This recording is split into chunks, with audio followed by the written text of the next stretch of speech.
What's up, guys? Mason the Brock Henderson here, and this is Fear the Walking Dead Season 3, Episode 3, TEOTWAWKI. So, this one, a little bit better. Not much, but a little bit. And the main reason is because we learned the backstory of Jeremiah and the Otto family. And, much like the guys that Travis and Chris met up with in Season 2, it's an original idea that I have not seen played with in The Walking Dead before. And it's interesting.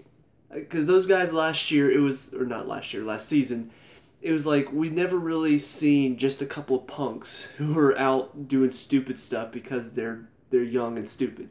We never really seen that in The Walking Dead. And so to see it here, to see these guys just going out, breaking into stores, robbing places, they're just like, woo, we're having the time of our lives. Let's go out and have fun.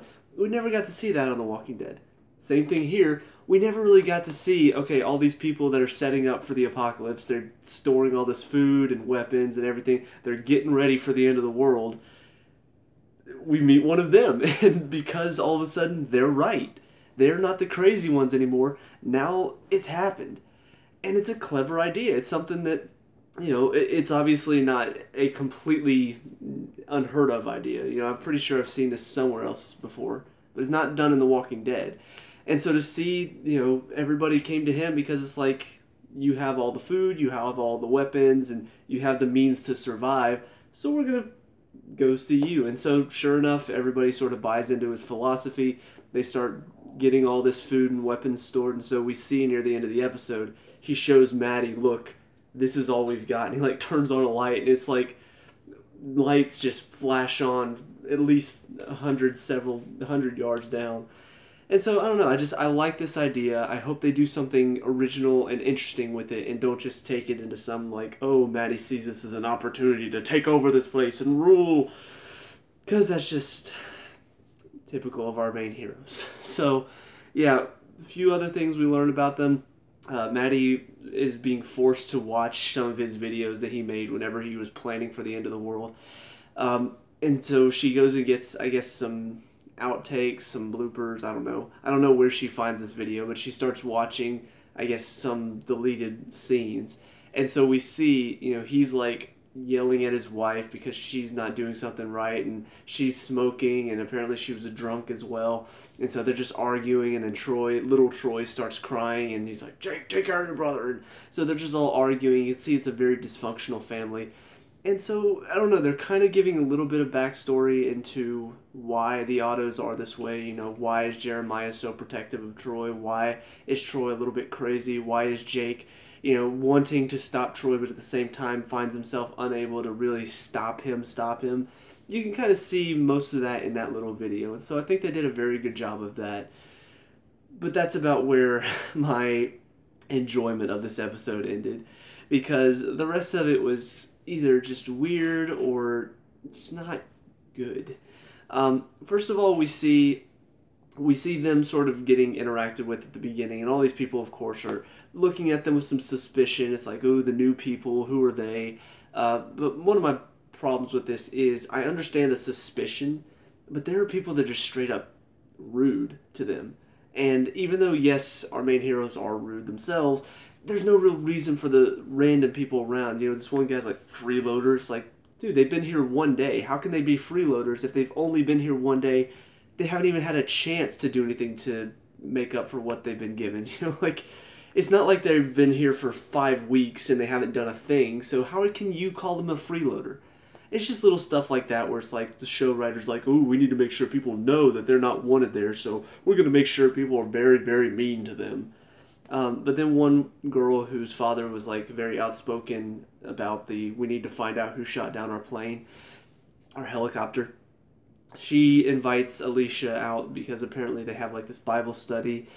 And so Alicia goes with them, and all of a sudden they're in this dark little place. I'm like, this is very creepy looking. Sure enough, they pull out a bong and start just praising the Lord. Woo!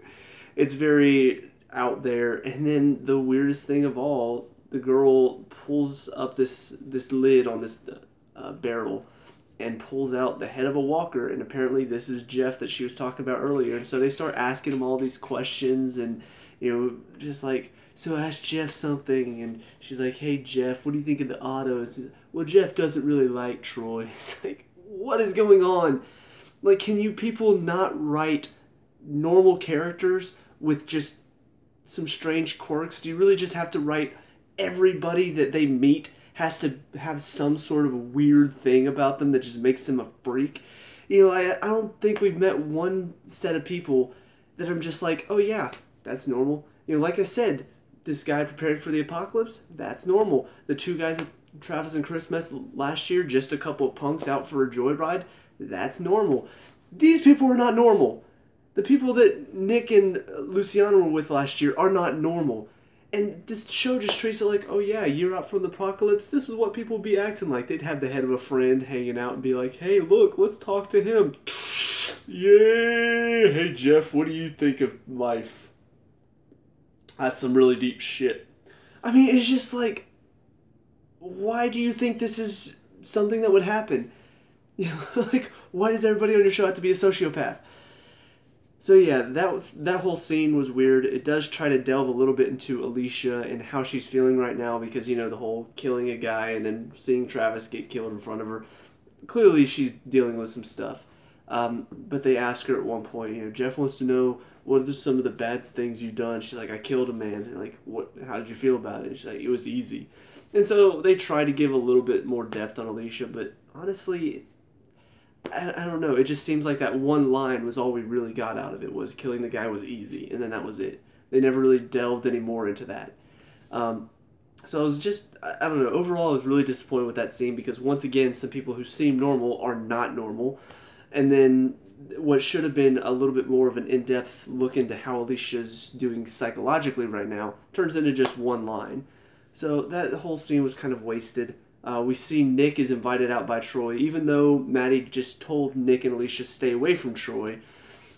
Troy pulls up in a truck and says, hey, you want to go out hunting for a boar tonight? Nick's just like, sure, why not? Because, you know, my mom just told me not to, and I'm a rebellious youth who's just an idiot and wants to die. So yeah, let's go out hunting with this guy that clearly wants me dead and clearly wants my mom for some reason and tried to kill me, and my mom told me to stay away from him, and there's every conceivable reason why I should not be going on a hunt with him tonight, but let's do it! So they go out on this hunt. At some point, Nick breaks away from the group. So I guess Troy follows him thinking, oh, I'm going to sneak out from behind him. He's clearly not breaking away from the group on purpose. Nick waits for him to walk by as he's hiding in a bush. He tackles him to the ground, points a gun at him. He's just like, do it. It'd be easy. Just tell me how fast I turn. You know, I want to know how fast. I want to know if I'm right. And clearly he's got all this information about how fast people turn. I'm like, how does that help you?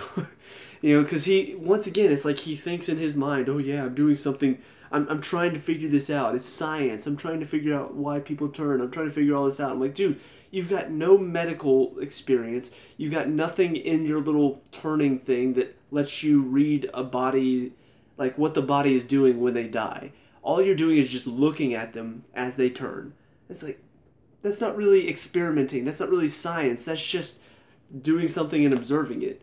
You know, like, it is technically science, but it's not really. You know, it's not really going to help you in the long run. How is knowing how fast somebody's going to turn going to help you? Because realistically, all it should be is, okay, they got bit, I'm going to shoot them in the head, and that's it. So, yeah, there's a little scene where he's telling Nick to kill him, saying, hey, I've got this whole plan, you can bury me out here, people suspect you, but nobody will really know that you did it. And then Nick shoots in the ground next to him, and then grabs his little book that apparently he's taken all of his notes down on, and just starts ripping it and laughing maniacally. And so the guy tackles him and starts getting his pages back, and now they're both laughing, and he's just like, I guess we can be friends now. And I'm just like, what is this? Why? What is going on?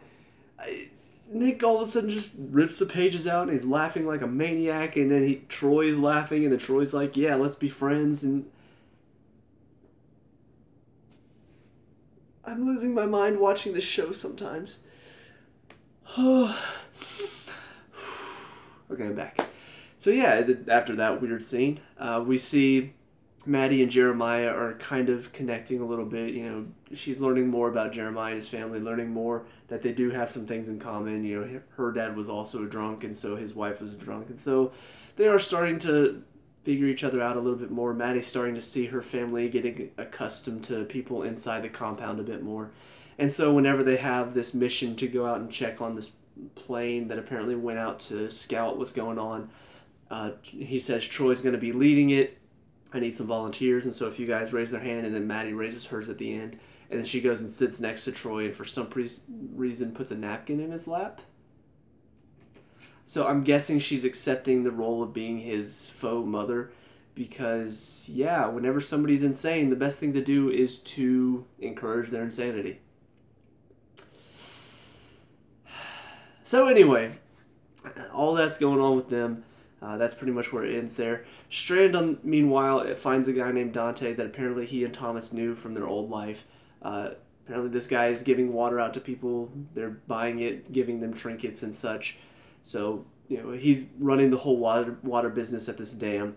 So Victor manages to get in, talking to him for a little bit, and then eventually he leads Victor out to this one guy who apparently worked for him in the old life, but doesn't need him anymore, and so he tosses him over the ledge and into a pile of walkers and kills that guy off. And so then you could just tell the way this is going that Victor is kind of in the same boat as that guy, and he's saying, I don't need you anymore. And so he's playing to throw Victor off, and Victor just keeps pleading, and they keep nearly throwing him off, and then he pleads, pulls him back, talks to him, nearly throws him off, pleads, pulls him back and says, you're going to suffer. And I'm just like, so what was the point of that whole scene? I guess it was just to scare him? I don't know. But anyway, puts him into a jail cell. At the end of the episode, though, all of a sudden water gets put onto the ledge, and Strand grabs it, instantly drinks it all, turns and looks. Standing outside is Daniel. Not gonna lie, I'm a little bit excited about this. If you've watched my past reviews, especially Season 2, you would know that Daniel was one of my favorite characters. He and Ophelia really were the only two shining lights, aside from the whole Travis and Chris storyline of Season 2. But they killed him off, supposedly, in the first half of Season 2. And I was really disappointed by that, because I'm just like, he was one of the best characters. Why would you kill him off? Similar to what they've done with Travis. But the fact that he's back, it wasn't really confirmed whether or not he was dead. He threw down some fire. We never actually saw him die. But it seemed like he was in a room full of walkers, and then there was fire all around him. It seemed like he was dead. It seemed like he had accepted his death. He had gone crazy for some reason, something to do with his wife. So yeah, it just seemed like they, for some reason, wrote him as going crazy, and then he kills himself. But now he's back. So I don't know how he survived. I don't know why he's here specifically, why he's working for this Dante guy, why he's helping Strand. But hopefully he's back for good, and hopefully he's going to be a big part of the show, because I love his character. He's really, really well done. I really hope that he's not the same crazy Daniel, and I hope he's back to the original, deep, complex character Daniel that had a checkered past but knew how to survive. But yeah, overall, like I said, there were better elements about this episode, but there's still quite a few problems I have. And overall, once again, you need more interesting main characters. You need main characters who have redeeming qualities, and I still just don't see that. I still don't see these characters having any sort of, hey, I like that about them. So we'll see where it's going from here, but at least there are some bright points that I can hang on to and hope maybe this is going to end interestingly. Kind of similar to the Travis and Chris storyline, where I'm just like, okay, everything to do with Maddie and Nick and Alicia is stupid, but Travis and Chris, that's a good story. I'm going to see where that's going. That's kind of how I feel right now with Daniel and even the autos. So hopefully they do something interesting with this. I'm looking forward to see what they're going to do with that, and that's the first good sign for this season. So fingers crossed that it turns into a bit more, but we'll see. Let me know what you guys think down in the comment section below. What were your thoughts on this episode? Let me know. We can talk about and discuss all that good stuff. Leave a like and subscribe for future Fear the Walking Dead reviews. I'll see you guys in the next one. Peace out.